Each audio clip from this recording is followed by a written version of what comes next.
This is a presentation of Northeast Streaming Sports.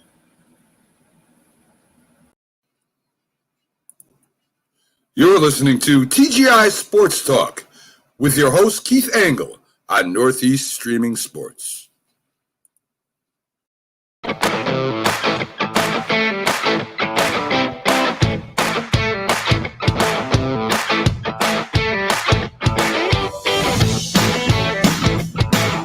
Good morning, everybody.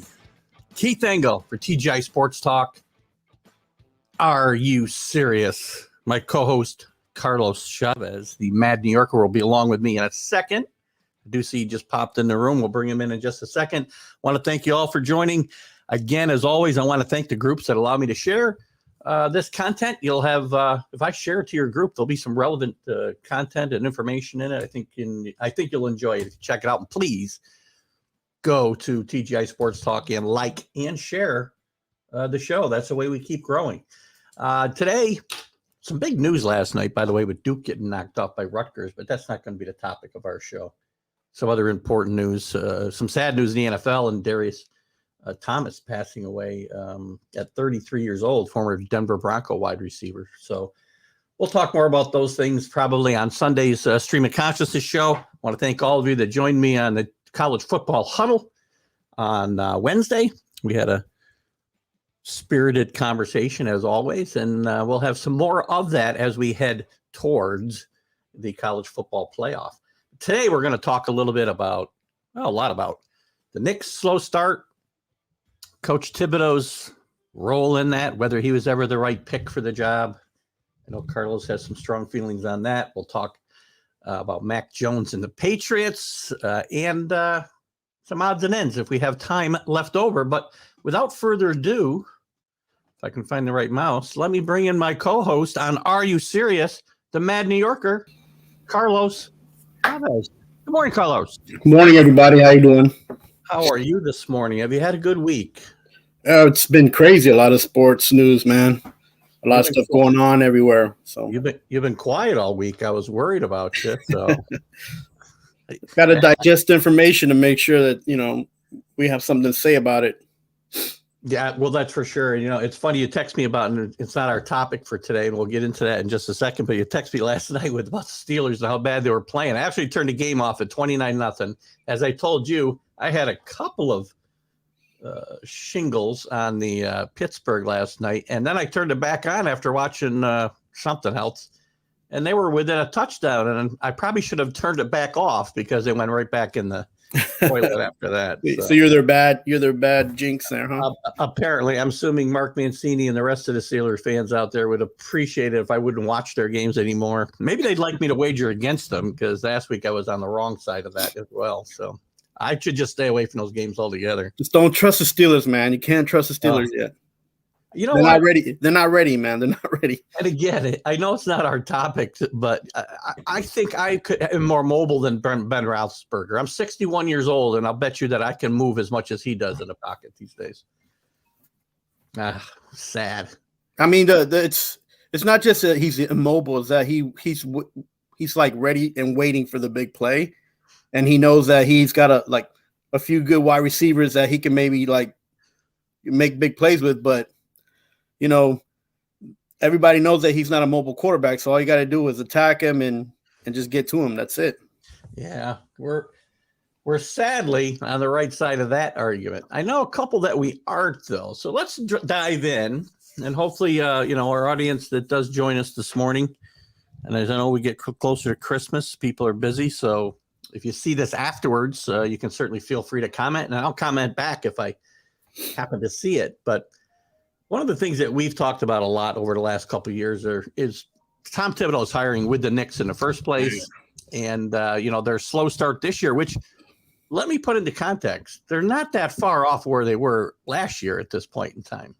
It was about now when they started to really put it together, and they were very inconsistent through the first of the year last year. But I know that you feel strongly that Coach Thibodeau is not the right guy for this job and never was. So let's start there and give me your reasoning about why that is. So from before he even got hired, everybody was positive about his hiring, and everybody was wanting him to come back because he did coach as an assistant here in New York. He knows the area, but I mean, someone like Tibbs, and a lot of people talk about him as he's a good coach. He coaches people up. He has his methodology, and it's but the problem with Tibbs is that even though he's a good coach, he's not a good game manager, right? And we see this happen when he's putting all his all-stars and making independent and putting too much on them, and he comes and Tibbs is an old school, hard-nosed defense, coach.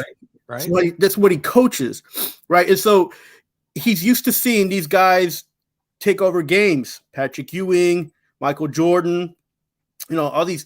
He's used to. That's where his high point was, right? He saw this happen in all these teams, and that's what he does. He's like, okay, I got an all-star, and I'm gonna put the onus on him. I'm gonna make everybody depend on him, and not only is he gonna be an all-star, but he's my star, So when he got his gig in Chicago, Derrick Rose, MVP, all-star season, all of a sudden he starts breaking down.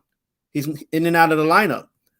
He tries to make Noah his all-star in Chicago. Didn't work because Noah's not that type of player, right? Great defensive player, right? And Gibson, same thing. They're not mentally they're not there. They're not point guards. They're not guards. They play their game. They know systems, but they're not players. They're not players to take over more games than that are played. You know what I'm saying? And not that they're not good basketball players. They're actually great basketball players, but they're team oriented. So if the team's doing good, they do good.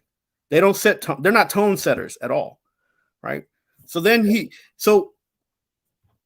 everything in Chicago, all those players are good. They're coached up good, but they're all starting to get injuries. So why do these injuries happen, right? Because what he does is he plays everybody to the bone. He runs them down to the bone, right? Everything falls apart in Chicago. All the young players are acting old because they're hurt. And they gotta come back from injury. He's disgruntled. He moves on. They move on from him. Everything that he did in Chicago, it's over 600 winning percentage, by the way, in a conference final. Right, but everything he did in Chicago set that team up for failure afterwards. There's nothing he did positive when he was there to set him up for the next season. He did everything season per season, right? Which is not that bad if you're going to keep being the coach. Major league sports are win now propositions, though, Carlos, right? Right. So, well, if you want to compare Thibodeau to how he coached, what's this guy in Detroit? Daly? Is that his name? Who's there now? No, in the 80s when they had Chuck Daly, right? Chuck Daly, right? So I'm surprised for you to go back so far with a reference. No, but this is the mindset that Thibodeau. This is how he plays: defensive minded, run the guys to the bone. But yeah, we're not. This is not the generation for that anymore, man. These guys they play AAU basketball, man. They think they're stars before they go to college, right? They don't become stars in college. They think they're stars before they get to college, right? So. I seem to remember Milwaukee making some big defensive plays in the finals last year. Yeah, but that's defense. I'm not saying they're not playing defense, man. What I'm saying is that his stars aren't playing 30 minutes max a game, right? And the Bucks, they're not playing 30. Not every player is playing 30 minutes. The five starters, they're not playing 30 minutes max a game. Two guys over 30 minutes this year. Yeah, two, because those are the only two guys that can actually do it. Hold on. Seven guys over 20 minutes a game. And okay, now guys. How many guys on Tibbs bench are playing 20 minutes plus? Is it more than 7? Playing 20 minutes plus on that team. Is it more than 7? 7. 11 are playing more than 15. And the Knicks? Yeah. Yeah. Okay, but how many all-stars do they have on the team? How many all-stars do they have on the team? 1. Right. Well, you get one, but you look. It's a young team as well, other than Walker and Rose. It's a young team still. And Barrett and Randall's still a fairly young guy. Well, relatively young. But look at He said he took a team in Chicago that hadn't had success for quite some time. Won 60 games his first year there, went to the final. Now I understand you're saying they went backwards, but I don't know that all the injuries you can put on Coach Tibb. Man, he did the same thing in Minnesota, man. Minnesota, he brought in Butler, put everything on Butler, right?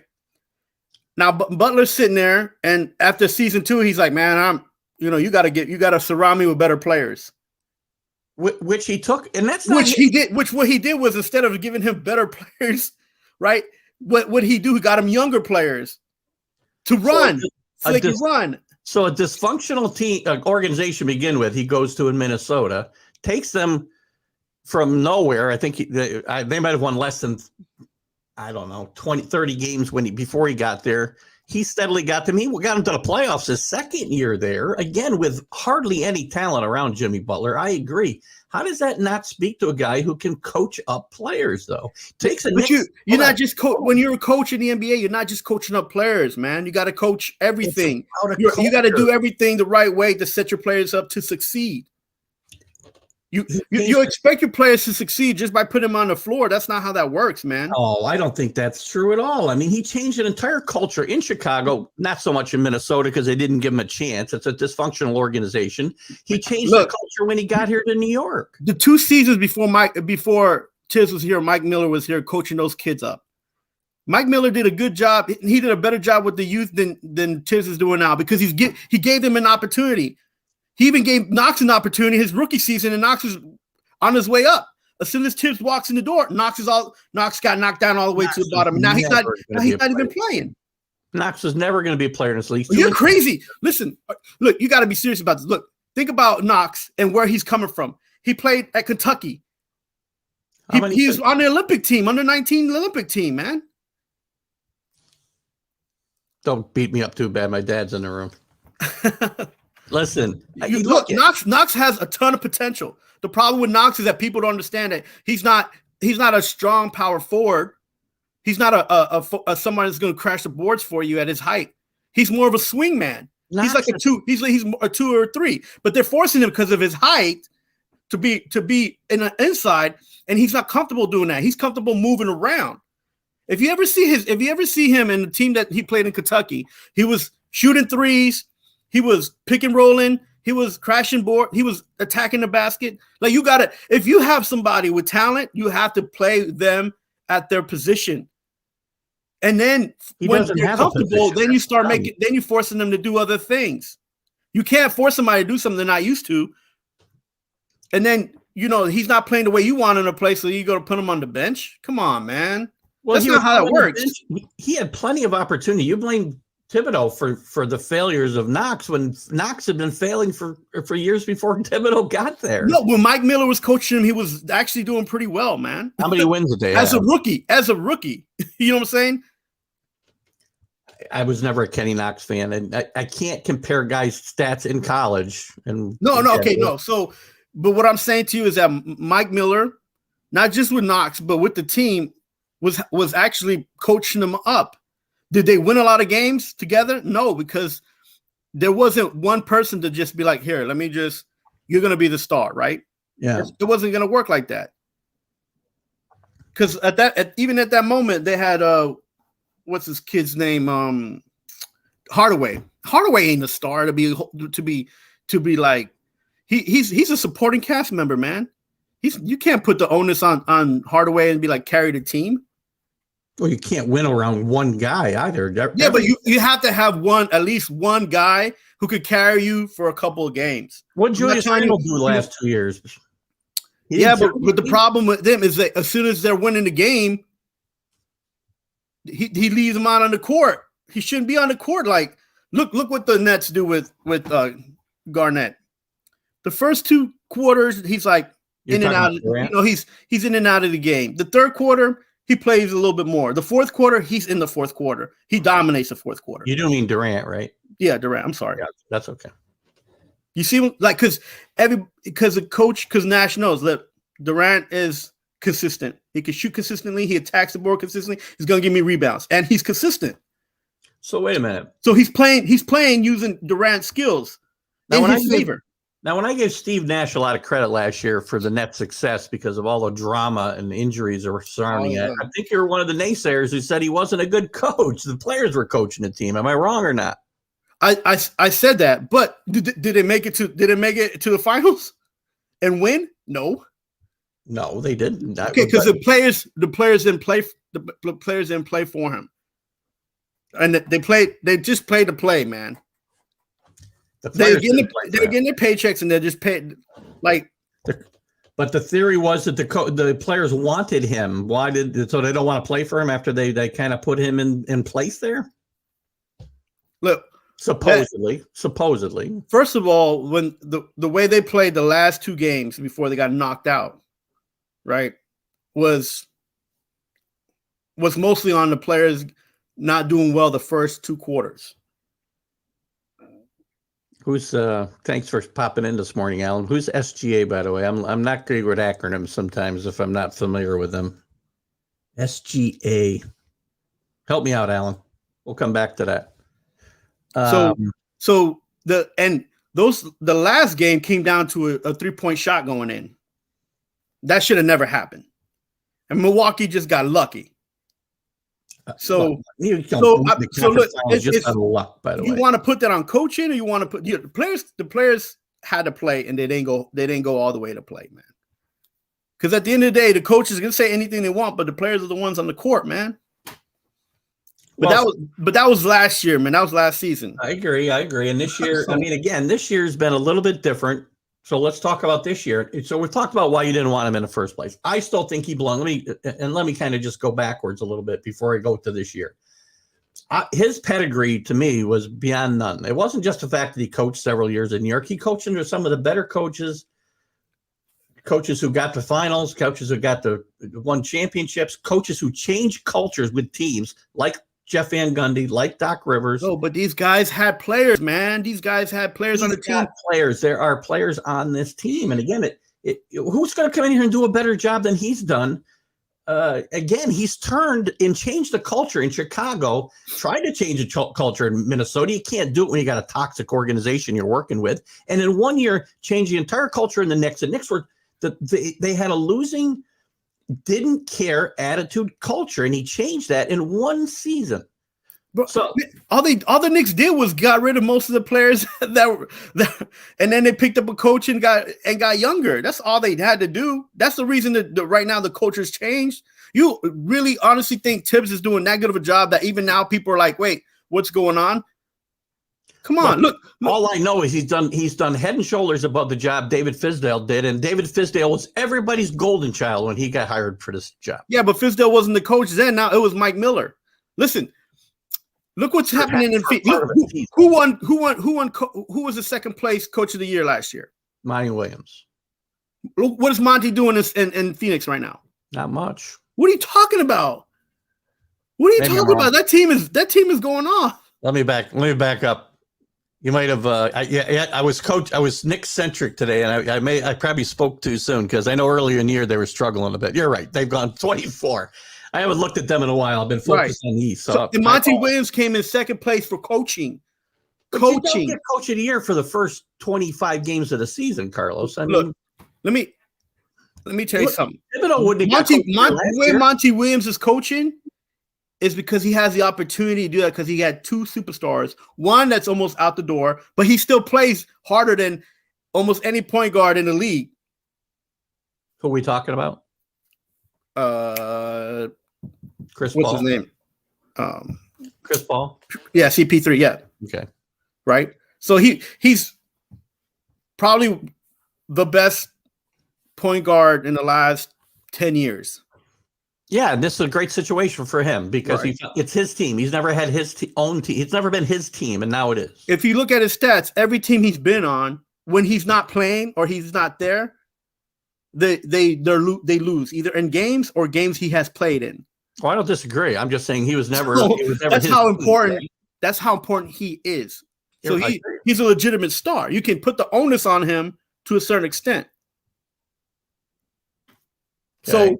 And right now he's got 2 players on the team that know he's a man, but if he's not there, they can take the team over. So your argument that Thibodeau shouldn't be the coach is he doesn't have great players. No, it's because he sees what he has and he drains them. I disagree. Even in Chicago, he decreased player from year after year. He was decreasing players' minutes. I agree. He has rode his stars hard. He rode his stars hard last year. I get that, but he decreases the minutes. And again, maybe in-game coaching is important. I'm not saying that it isn't, right? It's very important. It's tactical. Culture in the organization is important as well. And he turned this whole thing around. And look at him. He won 42 games with a team people predicted to win 20 last year. You can't be a horrible bench coach to make that happen. I don't think. Listen, man, his game management is bonkers, bro. It's bonkers because he doesn't have, even though I think Randall's a good player.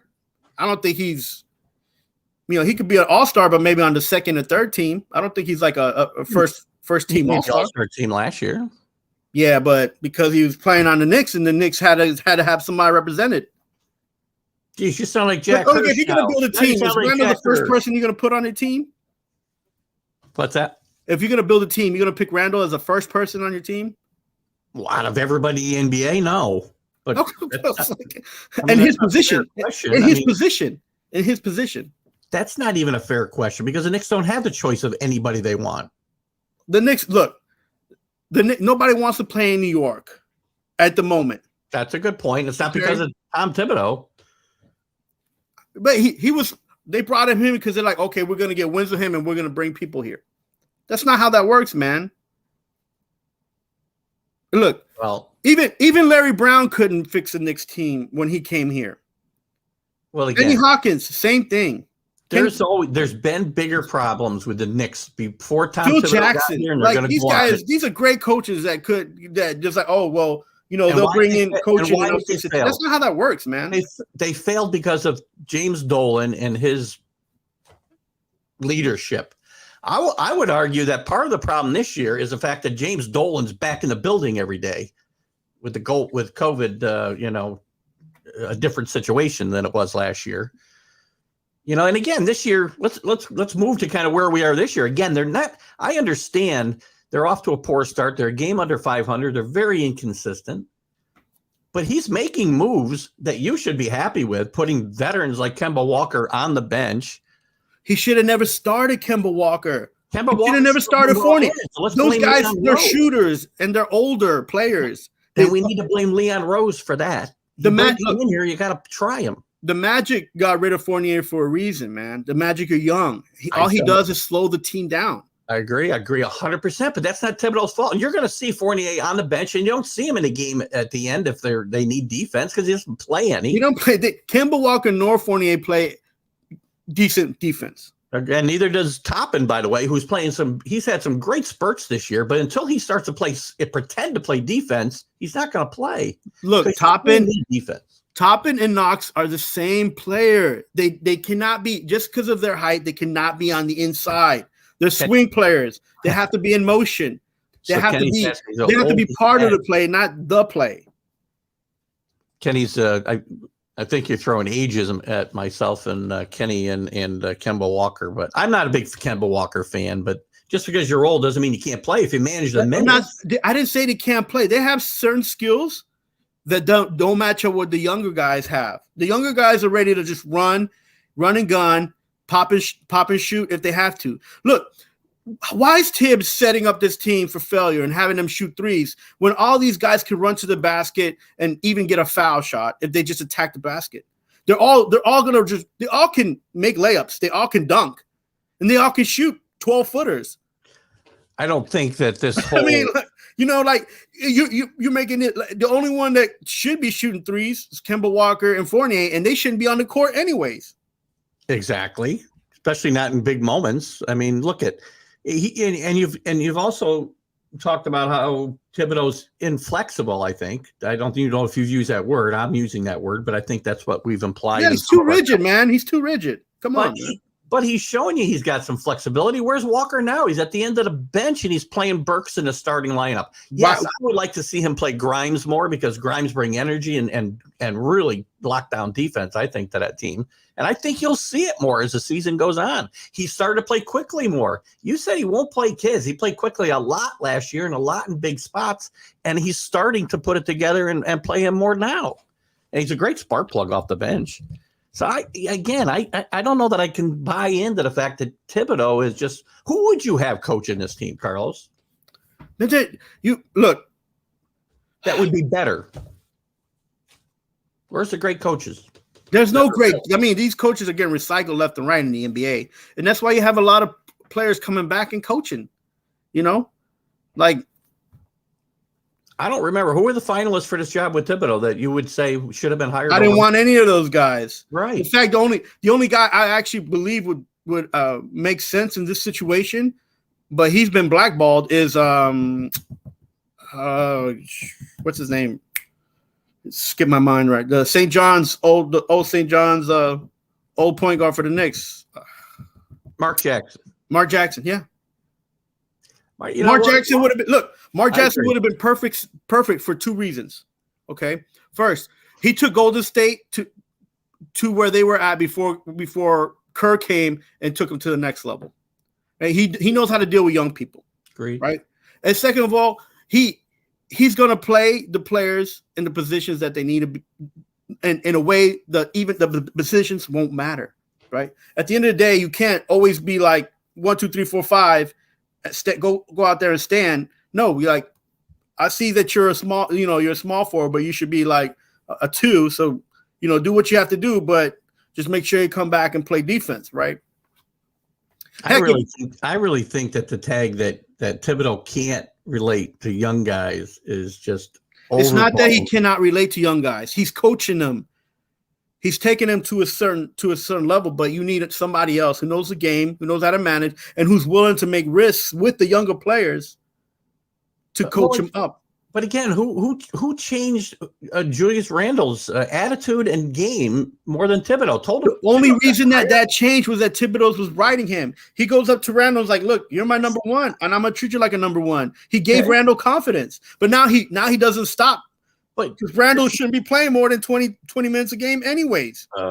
He looks like a slug. We're in the fourth quarter. They don't have the roster to move to the next level, Rattle. Okay, all right. So if you don't have a roster to move to the next level, get rid of all the guys that are already on your roster, man. That's where part of managing comes in. You go to your GM and say, listen, take these guys off my bench. Send them down to the G League. Send them to China. Send them to Turkey. Send them to Italy. Well, I guarantee the team's not done making moves because they've got a glut, right, at shooting guard and small forward that this has got to be rectified, and they've got to get better players on the court. I don't disagree. But when you talk about better players, to me, you're playing right into my hand when I say Coach Thibodeau's doing a tremendous job getting 40-plus wins last year out of this team. Yeah, but he's got 4 rookies on the bench that haven't even touched the court yet, man. Come on. Grimes has gotten some more time, and I think you'll see Grimes, especially Grimes, and maybe even Sims, start to get more time. Let's see Sims on to see what he can do. If you're going to bring guys into the NBA, you got to let them touch the court and be part of the NBA. You can't just sit there and give them a jersey and have them go be at the club every night. That's not how that works. And if that's what people are expecting, then they should just get a real awakening. This is why when somebody mentioned the other day on the Mac and Jack show about, Tibbs is Popovich and Tibbs, they're kind of the same. No, they're not. Popovich will play every guy on the bench and be like, and try to figure out where does this guy fit in. And as a guy gains confidence, he moves him around and be like, he don't play well with that point guard, or he don't play well with that center, So he'll move him around. And then in the third and fourth quarter, when they're up by 10, he's like, all right, this is your opportunity. Go out there and do something.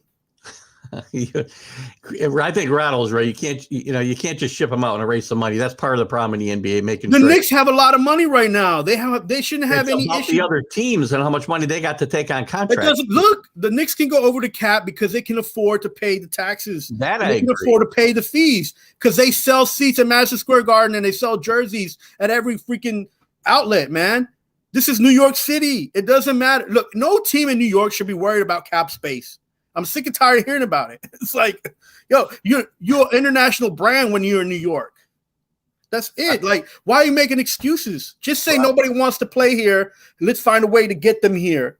Apparently, Rattle's got 3 good minutes left in him. We should sign him up. But I've seen him play, and I'm not so sure, Rattle. Not really. I don't mean any disrespect, but and we should go get. They should have got LeBron. The Knicks should have got LeBron.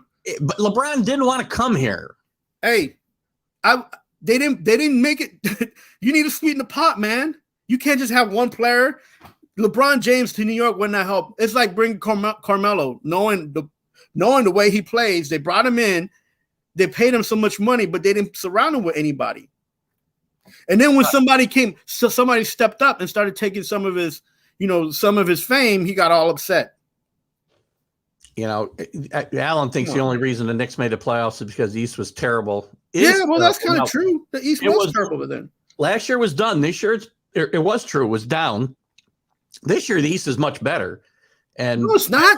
And the 76ers are falling apart. The Knicks are still adjusting too. But Boston's coming up because Boston got a good player coach, and he's allowing his young players to play. They're not winning all the time, but they're you could tell that they're meshing and playing together. Yeah. Milwaukee's in and out because of their injuries. They keep getting injured. Yes, and healthy. I think they're the best team in the East by far. I think. Yeah, right. You're right, Kenny. New York brand looks like it's just a lost cause right now. The Yankees are losing. The Mets are losing. Islanders are losing. The Knicks losing. The only one winning are the Nets, and their players don't even want to show up to play. And the best players don't want to come here unless you overpay for them. So again, but here's look, man. The New York in the 80s and 90s didn't have the best basketball players. We drafted them, or we got them in trades for a draft. You got to be in position to, you got to have people in position to make those draft picks. Look at the Knicks squad that never made it. That everybody's like all hung up on. That we kept getting beat by either San Antonio or Indiana. We had Patrick Ewing, and we drafted him in the 80s. It's like, I agree. And then even when Mark Jackson left, we picked up Doc Rivers. Doc Rivers was already past his prime. Smith was past his prime. Anthony Mason came. Like, we had Charles Oakley. Like, all these guys, they were like brought in through trades for draft picks. How many minutes a game did Ewing play under Pat Riley, by the way? It depends, because I guarantee it was more than what the Randall and Barrett are playing today. Not after they brought in Larry Johnson. I bet you, I can't. I'm not going to look it up right now because I don't have time. But I guarantee you, his minutes were pretty high. Let me look real quick because I do want to move on. But let me just see if I can find it quick. If I go to, come on. Keep talking, Carlos. The Knicks and the teams in New York, they have to stop worrying about selling jerseys, and they have to worry about bringing in personnel. Mm-hmm. Right. And if they can't figure out the draft, then sell your draft picks, man. Stop thinking that you're going to build a team with drafts when you're not good at it. The Jets have never been good at it. The Giants are not good at it right now. And just because you bring a new GM, be like, oh, let me give him an opportunity to. No, if you have the opportunity, you bring in the players that know how to win, to get how to win, and that's how you build your culture. And then you start bringing up players behind them that know how to win. Just FYI, until 1996, from 85 to 96, well, we'll throw 85 out because that was his rookie year. That was rookie year. He never averaged less than 35 minutes a game, and most of those years were 36, 38, 38, 37, 37. So he's playing the same kind of minutes Randall and Barrett are playing now. Yeah, but Patrick Ewing, Barrett, and Randall, they're not all the same players, man. You got to understand, back then in the 80s, almost every team had a center. Well, yeah. Like, you depended on your center. Like, even if he wasn't that good, you depended on him. Right. And more respect out of Ewing. Those 37 minutes he played were more stressful than, 19 that somebody else plays. Right. But what I'm saying is, like, why is Tibbs trying to bring that back with Randall? Randall's a big dude, man. Yeah. Look what he was complaining about the other game where, the referee said that I should be able to take those hits so they didn't call any fouls. Like, even if a referee said that to you, and you feel uncomfortable, why is the coach playing you as a center, man? If you're a power forward, a strong forward, be a strong forward power. Don't be in the center. Because then all you're doing is you're taking away his skills to shoot and to move around. You're sticking him in the center. Come on, man. Before we wrap up this segment, I'll make one strong prediction. The Knicks are 12-13 today. Oh, my gosh. The Knicks will finish with over 50 wins, and they'll be in the top 4 in the East when the season's over. And my second prediction is Kenny Knox will finally be off this team at the trade deadline. Oh, Kenny. Man, look. So what do you think? This team going to make the playoffs, or you're telling me they're destined to stay home? No, they're not. Even if they made trades, there's not a player right now to make depth, to build depth on that team. They're guard heavy right now, man. The Knicks are guard heavy, so all right, they don't have enough depth. Well, you got to be in the playoffs and to win the championship. You got to be 8-9 deep players, man. I got to think of another wager now. You keep losing these wagers to me, and I'm going to be right when I come up with one because you're already 0 for 2, which we'll jump into now because we are going to change topics, guys. We're going to go from the NBA and something Carlos and I have had strong differences on to the NFL and another place that Carlos and I have had very strong differences on. And I will be the first to admit, when all the talk was on about Mac Jones being a Patriots pick, and I was on the Mac and Jack show, and Jack was saying to me for weeks, if not months before the NFL draft, that Bill Belichick will be taking Mac Jones at the 15th pick. And I said, no way do I want Mac Jones. And it took me about 2 weeks into training camp to know that he was going to play quarterback if he was the best guy in camp, and that he was, by all accounts, reading the Boston papers and the accounts of the daily notes from training camp, that he was a leader and a quick learner. And he was the right guy to lead this team right now. Now, can he carry the team on his back? Absolutely not. But neither did Tom Brady the first 5 years of his career, by the way. Not to compare him and say he's going to become Tom Brady, but just look at them at comparable places. I know you have said he cannot take this team anywhere. They're 9-4 and the best team, arguably, in the AFC. Yeah, so the best team in the AFC, but not the best offensive team in the AFC. They're pretty damn close.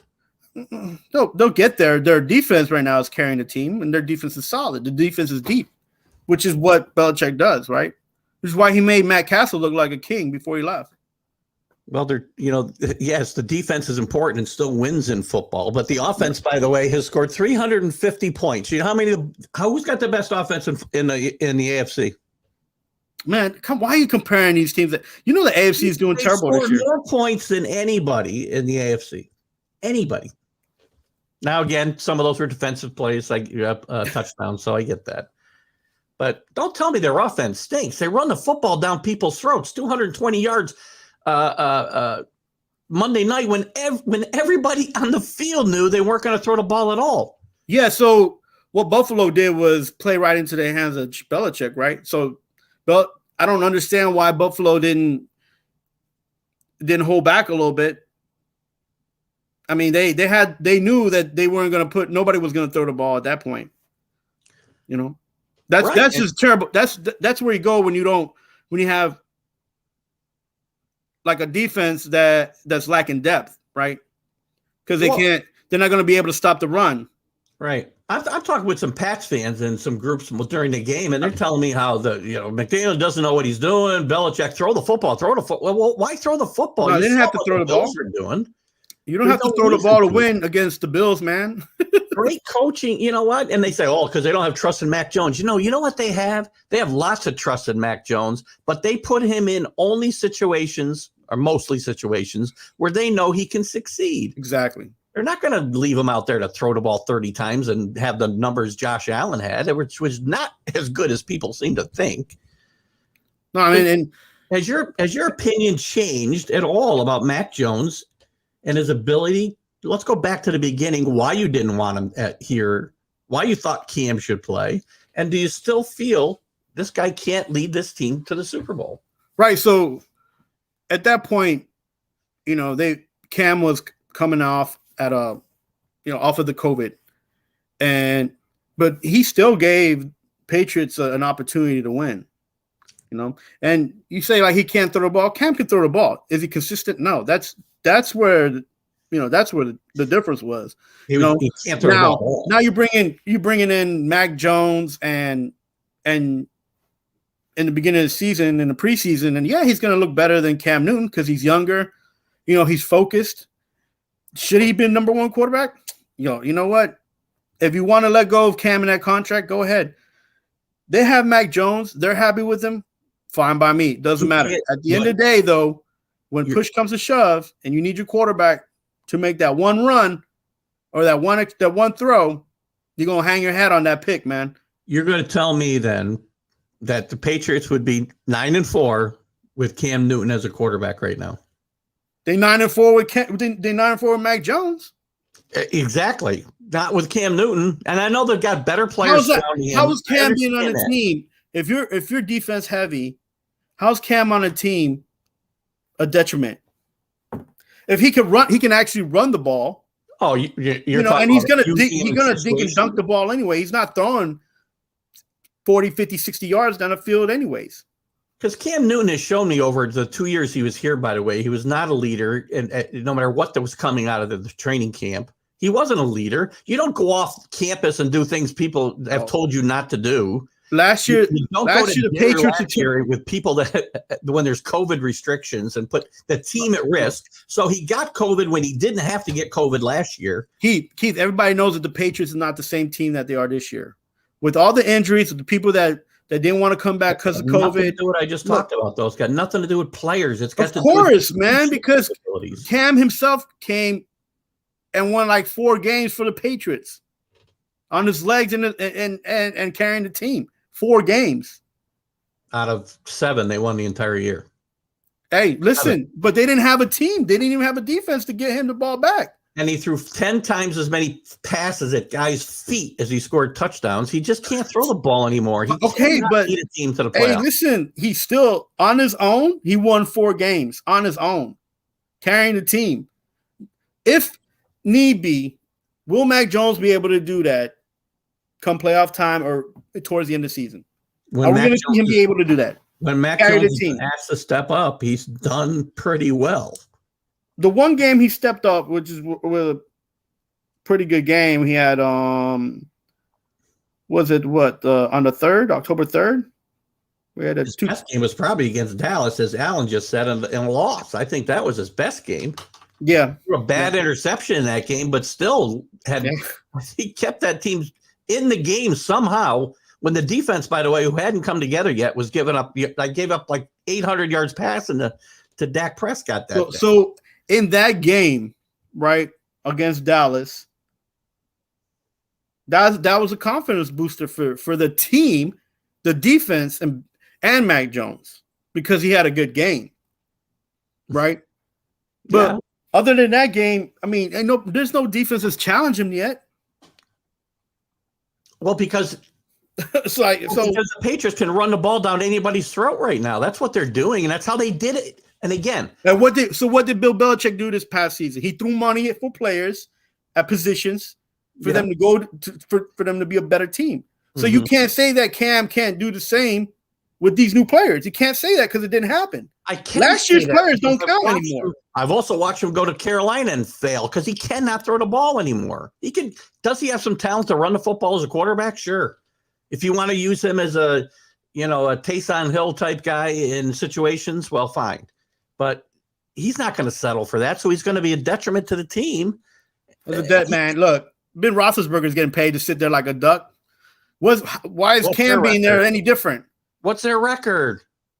Hey, look, at the end of the day, it don't matter, man. If you don't have a defense to back up scoring, then you're not going to make it. Last year, the Patriots didn't have any defense, and they had Cam. Cam carried you to 4 wins. You're upset about that? You ended up getting this pick at 15 for Mac Jones. He's doing good for you. The 1 minute, look, when Mac Jones does bad or when he gets wrecked, everybody's going to take a step back and be like, maybe he wasn't the guy. I'm waiting for that day, to be honest with you. Mac Jones is ready to lead this team. He's gotten better. He's not leading anything. He's just following instructions. He's a sheep right now. He's a sheep. You put him on any team in the NFL, he will not be. He's Tom Brady in 2001 and 2002 and 2003. Yeah, Mac but Jones those is better teams, right man, now. you Mac cannot. Jones is better You right keep now. saying you're not going to compare Tom Brady to Mac Jones, and you keep Not bringing up Tom Tom Brady's- Brady's name. Not Tom Brady's overall work of a body of work. I will not. What happened to Garoppolo? What happened to Castle? What happened to those guys? They never played at the level for any period of time that Mac Jones has played at this year. Man, what are you talking about? Never. They took hits. Jimmy Garoppolo. They know what it's like to be a quarterback. Jimmy Garoppolo played 2 games and got hurt. Matt Castle. Exactly. Matt Castle did win. He 11 learned. games He learned how to and be a was back on quarterback the in the bench. NFL. There's nobody that's stepped up to do that to Mac Jones yet. He's yet to get hit hard and realize that it's hard to be a quarterback in the NFL. He plays in a cushy situation because the AFC is terrible. Oh, well, they played pretty tough against 2 of the NFC's best teams. Who? They didn't win. Played very competitively against both those teams and were in a position to win both. Yeah, one of those teams weren't even 100%. You talking about the Titans? No, I'm talking about 2 NFC teams, the Buccaneers and the Cowboys. They played very competitively and good enough to win. I mean, if you're looking at what the Cowboys are going through now, they have to win. They have to win against Washington. If not, they're in a position of losing the NFC. And then Tampa Bay can switch it on and off whenever they feel like it, man. If they want to take a ride, they can take a ride and just lay off. Well, you know what? Be careful of that because they think that's the problem right now. That's Tampa Bay's problem is that they know they're good, but they have to play and show that they're good. It's a dangerous game to play when you think, oh, we'll just switch on for the playoffs like we did last year. I guarantee. Yeah, I agree with you 100%. But to say that right now, putting all your eggs in one basket for Mac Jones, man, like this as a quarterback, it's way too soon, man. I'm sorry, but I need to see him get hit, get back up, and play. If he gets hit and doesn't get back up, then have you not watched him get the crap beat out of him for half of this year when the offensive line was decimated? Man, it wasn't that bad, man. Come on, they played without 4 starters some days. What game was that? Which game was that? He was early in the season. This offensive line was in disarray. Okay, early in the season, they played Miami. 6. Miami is so much better now than they were in the beginning of the season, defensively. What? Second game, they played the Jets. Agreed. Come on, the Jets. Everybody knows about how good their defense is. Not at all. Then they played New Orleans. New Orleans has been having issues since the season started, not just in the offense, but on the defense too. Okay. And then that's when they played Tampa Bay. They lost 4 of these 6 games that you're talking about, by the way. Yeah. Well, because the defense hadn't come together yet. The offensive line was a mess. Look, all I'm saying to you is that if Cam had the same team, your record might be maybe 2 games of a difference. Maybe. Which would be huge, by the way. Why? You're in the AFC East. That's terrible. You're going to get those back. And come playoff time, who do you want? Who's going to look? The Bills. The Bills are pretenders. The Bills, they're not. Even if they get into a playoff spot, sneaking in, they're not going to go past that round. So they're off the chart. Miami, the Chiefs are writing themselves. But I'm talking about the AFC East. Oh, well, because you got to win those 2 games, right? If they beat Buffalo in 2 weeks, 3 weeks, they're going to beat Buffalo in 2 weeks. Buffalo's they're going to win the division this year, man. And they've got a better than good shot of getting the bye as the best record in the AFC, which will be huge. And all roads going through Foxborough to the Super Bowl. You're right. So let's just say the AFC's weak, and that's why the Patriots. But you can only play the people on your schedule, by the way. Yeah, you have to play them. Yeah, that's all you can play. I can't play more teams. It's not college, and I can schedule any team I want. Right? I play whoever they tell me to play. Well, I don't think the NFC. Other than Arizona, who's been that consistent in the NFC? No teams in the NFL have been consistent this year at all. I'll agree with that point. Right. So that again, that gives Mac Jones a better opportunity to be where he's at right now. He's in the best situation that any young quarterback can be in, but it doesn't mean he's the best quarterback. Look at it. I'm not saying he was, because again, they're gonna give this kid the NFL quarterback rookie of the NFL, the QB rookie of the year, maybe. That's going to be messed up. I know you're riding me a little bit for not wanting to compare him to Brady, but still comparing him. But what I'm comparing him to is Brady from the same time period. Was Tom Brady ever the best quarterback in the NFL, or even close to the best quarterback in the NFL his first 5 years in the league? No. Yes, in the Super Bowls. In Super Bowls, and we'll see when Mac Jones gets there. You're going to see the same thing. No, man. He gonna go against a team that has a defense that they're gonna wreck his brain, man. This guy has all the qualities to be a great NFL quarterback as far as winning. Will his numbers ever rival some of these guys?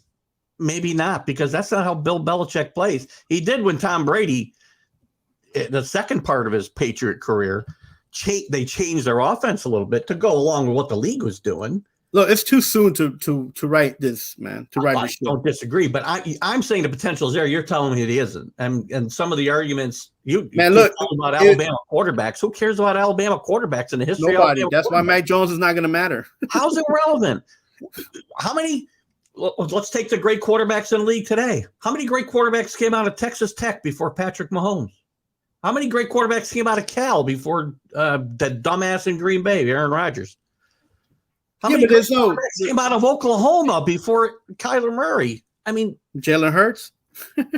I said great. So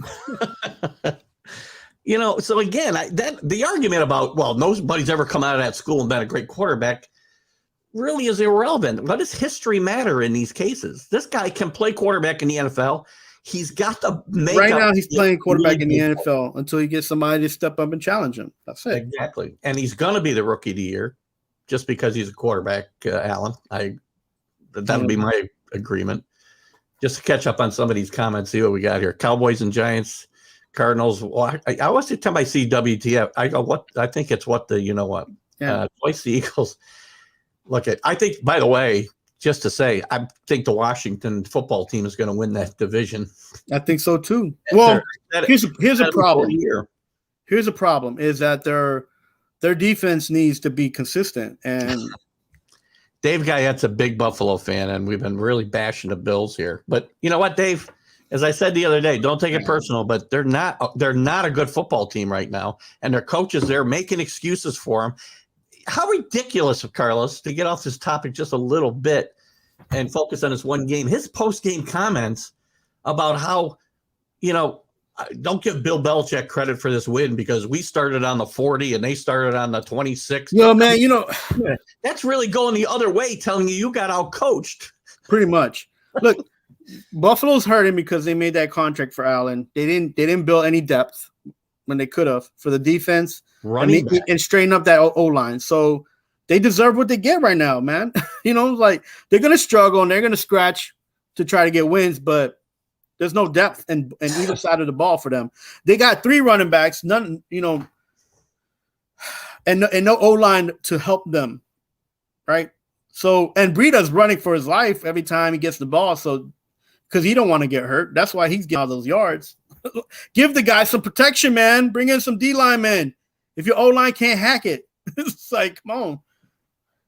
I'll tell you what, Buffalo's got Tampa Bay this weekend. Good man. Luck.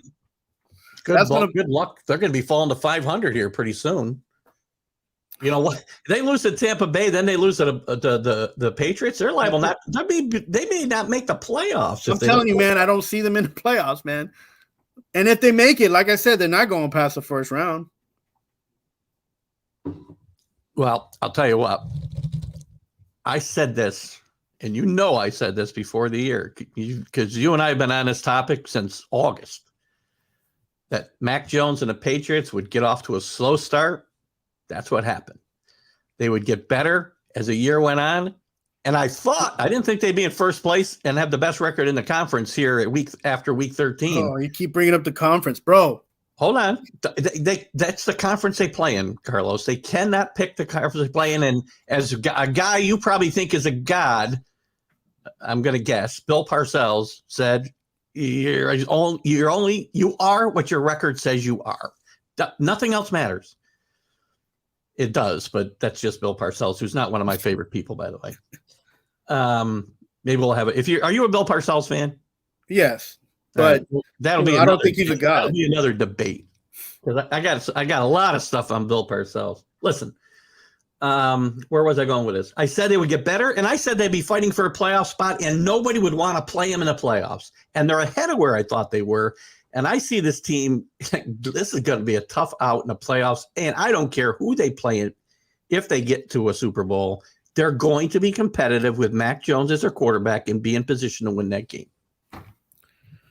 If they they're gonna have an opportunity, but the one thing that they got to be careful is the injuries. That's it, And Hightower is known to be iffy towards the end.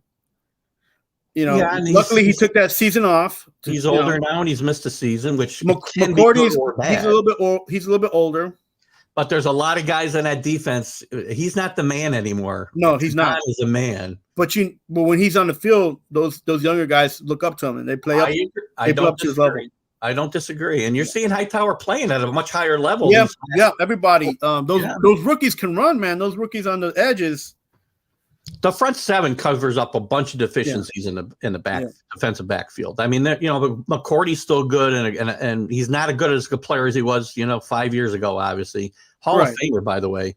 This came up in a conversation 2 weeks ago out of nowhere because I've never really thought about it. And my buddy says to me as we're watching the game, "Is he a Hall of Famer?" And I'm thinking, how can he not be a Hall of Famer? Devin McCourty has got to be a Hall of Fame safety in this league. Man, those stats are different for the defense, right? So I know. I mean, but again, I would think Rodney Harrison would be in there as well. So I don't know how Rodney Harrison's not in the Hall of Fame. So, but Carlos, before we wrap it up, you got any last thoughts on that, or do we have any odds and ends you want to kind of touch on in our last 4 minutes here? Oh, look, I'm gonna tell you straight up that the Buffalo Bills and the Patriots game, the last one, is gonna be.